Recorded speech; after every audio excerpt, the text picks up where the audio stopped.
Dagdag kaalaman po, kapag nag-OMAD ka ba o yung tinatawag nilang 1 meal a day, ano kaya ang nangyayari sa katawan natin at bakit marami ang gumagawa niyan? Alamin natin. Ang OMAD o 1 meal a day ay extreme form ng intermittent fasting at kapag ginawa mo ito, nag-iiba ang biochemistry ng katawan mo. Sa unang oras ng fasting, bumababa ang insulin, ang hormone na nag-iimbak ng taba. Kapag mababa ng insulin, lumilipat ang katawan mula sa storage mode papunta sa fat burning mode. Ito ang tinatawag ng scientist na metabolic switch.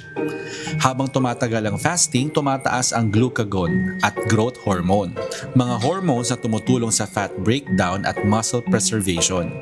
Kaya sa ilang tao, mas malinaw ang isip, mas steady ang energy, hindi roller coaster. Kapag mahaba ang fasting window, na-activate ang autophagy, parang cellular cleanup ng katawan. Nililinis ang damaged cells, inire-recycle ang hindi na kailangan. Ito ang dahilan kung bakit iniuugnay ang fasting sa longevity research.